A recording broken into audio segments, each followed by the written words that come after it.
going to analyze a sample in the CASA XPS software. So first I'm going to open the CASA XPS software. So as you can see, this is the layout of the CASA XPS software. So from file option, I'm going to open my sample file. So as you can see, this is my sample file. This is the Spectra done with the service scan, as you already know. And on the right part of my screen, as you can see, these are the elements that are present in my sample, which is carbon, nitrogen, oxygen, and silver. So I'm going to analyze spectra which were obtained for two different data set. The first one is at 0 seconds of etching time, and the second one is at 1800 seconds of etching time. So first, what I'm going to do, I'm going to calibrate the spectra of carbon along with all other elements. So to do that, first I'm going to click on this option, quantify, and from here first I'm going to select the region which I'm going to, like which part I'm going to calibrate. So I'll click on create option, and by dragging this blue line I'm going to select the region which I'm going to calibrate. So this is the region I will calibrate. Now I'll click on component option and I'll create four different peaks for carbon. This is the standard procedure for calibrating the carbon peaks. This is the first one, this is the second one, this is the third, and this is the fourth. So now first I'm going to rename my peaks. The first one I will rename as CC and CH bond. The second one I'll put as COH and COC bond. The third one will be C double bond O. And finally, the fourth one will be O C double bond O.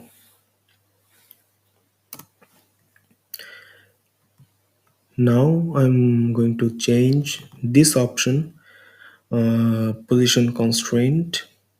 So for the second peak, I'm going to put as A plus 1.5.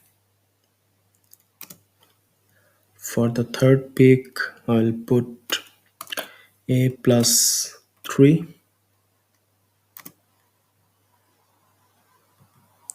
And for the fourth one, I should put as A plus 4.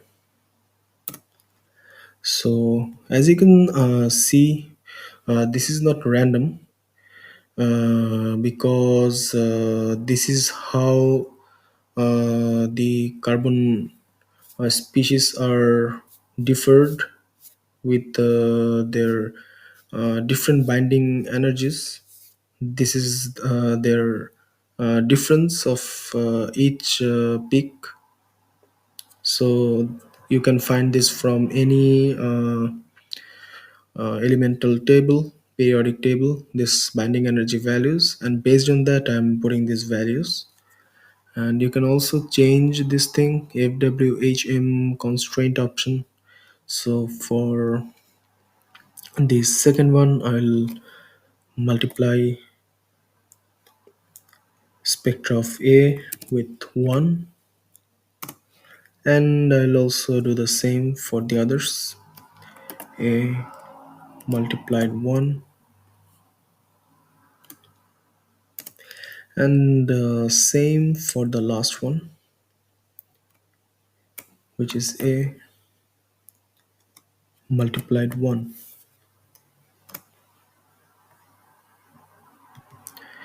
So now this is done. So now what I'm going to do, I'm going to click here, processing. From here I'll do the calibration. So you have to put a true value. So I'll just put the binding energy of CC bond, which is 284.8. And in the measured section you need to put this value, what you can see in the position, which is 286.2302. So 286.2302. So what it will do, it will calibrate the measured spectra in accordance with the true spectra. And I'm not only going to do this for carbon, but I'm also going to do this for other elements that are present in my sample. So I will select nitrogen, oxygen, and silver as well.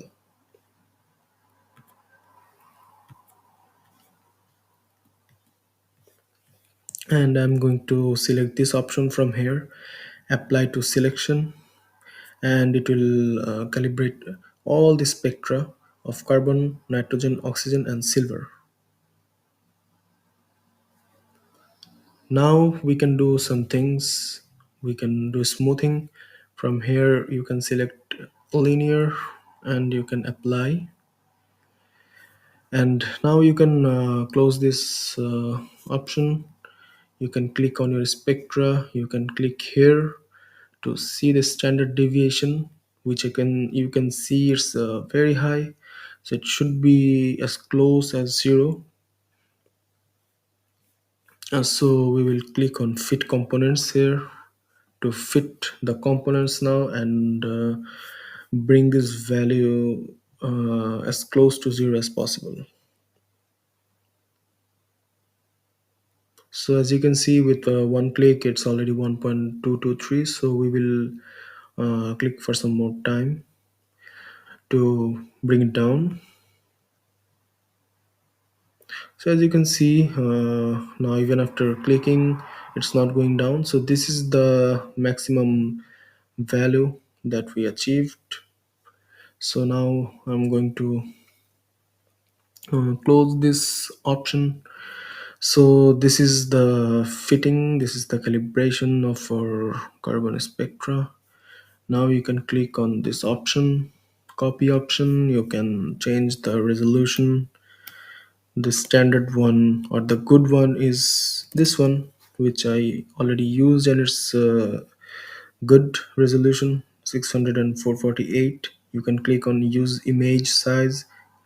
It will copy this image to your clipboard, and then you can just simply paste it in any Word document or wherever you want to use.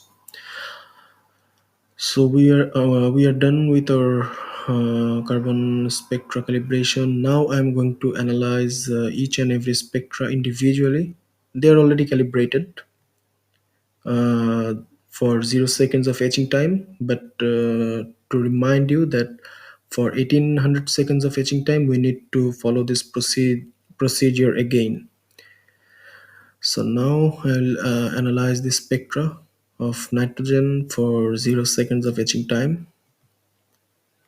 So this is the spectra of nitrogen for 0 seconds of etching time. Now I'm going to follow the same thing, going to components and then create a pick. First you need to quantify this region, create, and same you need to drag the blue line and select the region where you want to quantify. So I'm selecting this region. Now I'm going to components. I'm going to create. So as you can see, I just only created one peak. It's because as you can see that this one peak is almost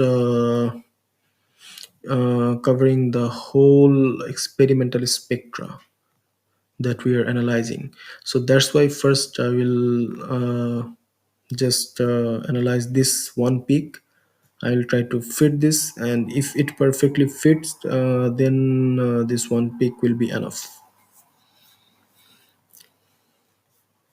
So again, you can click here to see the residual standard. You can go to here, you can go to smoothing, you can apply this. It will bring the standard deviation a bit down, and then you can again click on fit components to bring it further down. So as you can see, this is the maximum value of standard deviation we achieved, zero point 0.6 I can say. And this is our peak that is almost covering the experimental spectra. So I think I don't need to create more peaks here. So I'll just click here, and now what you need to do, you need to see the value of your binding energy, and you need to match it from different database, that which compound actually it is. So as you can see, this is the binding energy value that we got for this, which is 399.7185. So what I'm going to do, I'm going to go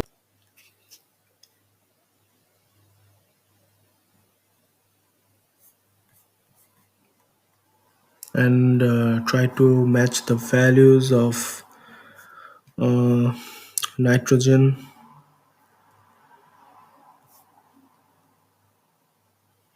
So this is one of those website or database, XPS fitting. So these are different compounds. These are different binding energy values with some standard deviation. So as you can see here, that here we have 399.7185 with a standard deviation of 0.58 or zero point 0.6. So now we are going to see if any of our value matches.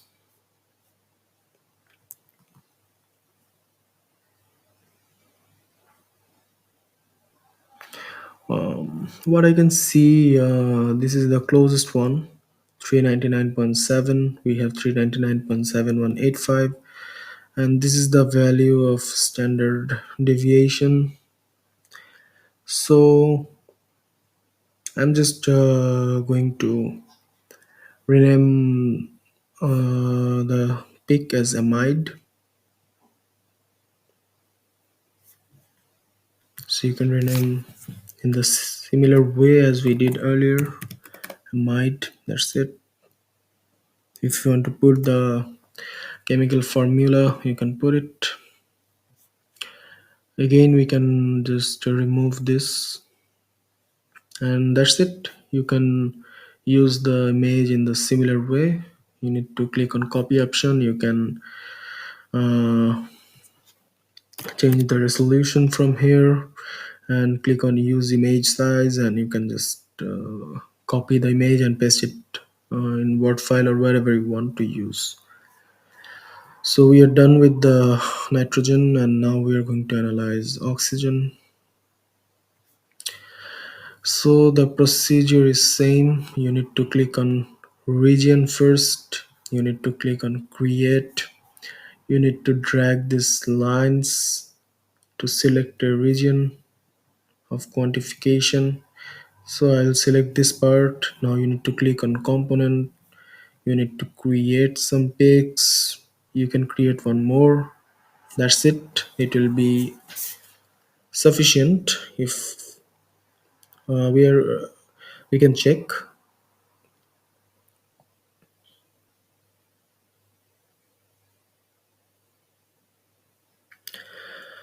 So now we are going to match the values with some database again. So this is 532 exactly, which I believe is a subsurface oxygen based on the prior experience.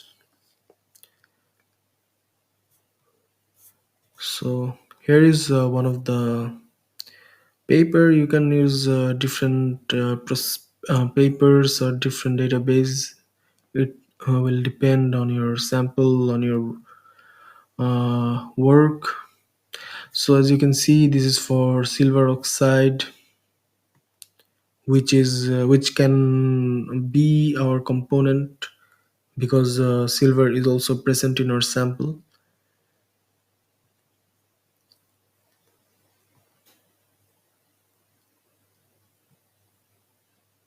So as you can see, this one is also for silver oxide, but with different valence. So this is 532.1, which corresponds to subsurface oxygen, and this is pretty much close to our value. So I'm going to rename this as subsurface oxygen.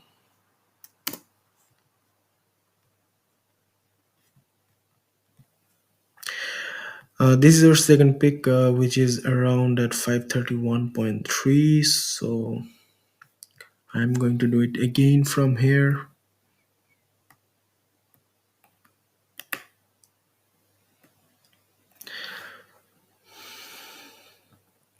So as you can see, this was 531.3, and this is 531.0, which is Ag2CO3. So we are not going to select the second one because hydrogen is not present in our sample. So we are going to select the first one, Ag2CO3, which can actually be present in the sample as a contaminant. So we are going to rename our pick with this.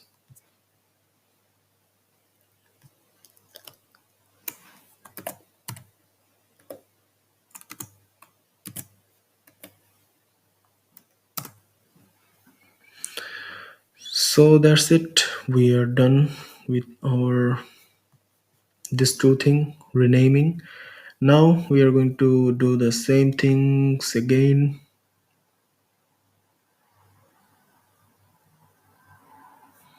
First, we can do the smoothing,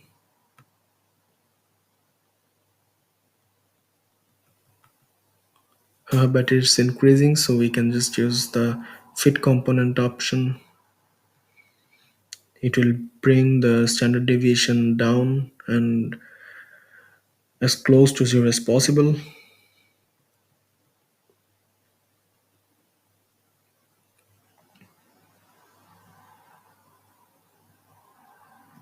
So as you can see that our this spectra is almost now matching our experimental measured spectra. So I think these two peaks are more than enough for our uh, quantification, or so we can just remove this standard deviation thing. And this is for our oxygen. We have these two things, subsurface and Ag2CO3. So finally, we are going to analyze the silver. So as you can see, there are more or less two different picks. So it's same. We are going to select the region first, then create. We are going to drag the blue line.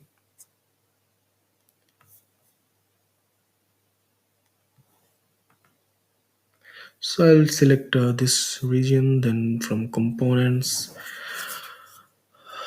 I'm gonna create two picks basically, and I'll try to see if these two picks are enough to match or quantify. So first you can check the standard deviation thing.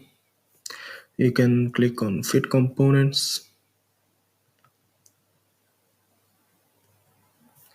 If you want, you can check from here smoothing. You can try the linear option, you can apply. It will further bring the deviation down. Again, you can click on fit components. So as you can see, these two peaks are sufficient enough to quantify, and the standard deviation is also have a pretty good value. So I'm just going to click here, and now I'm going to quantify this two.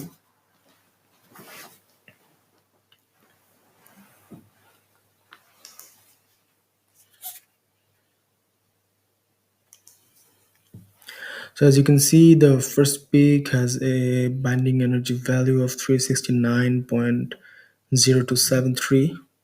So I'm going to see from some database what I can find.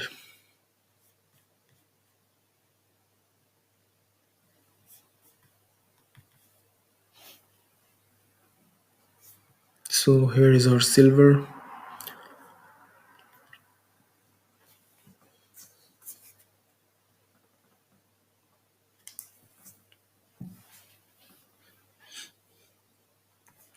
So if we check the value again, it's 369.0273.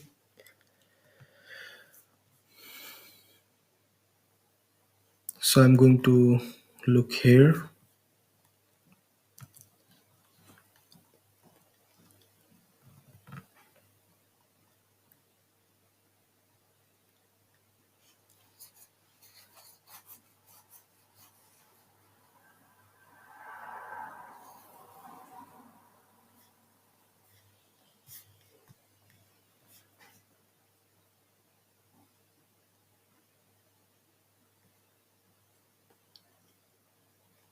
So we can use this value of AgNO3,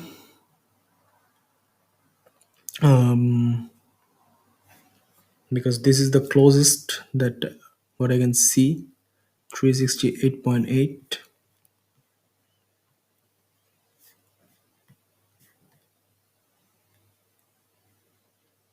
It's almost yeah, it's close, so I'll use this one.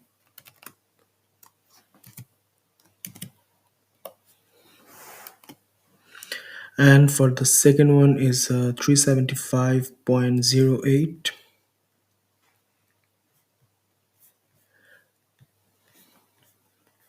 So as you can see, this is close to this value of AG3D with a different number.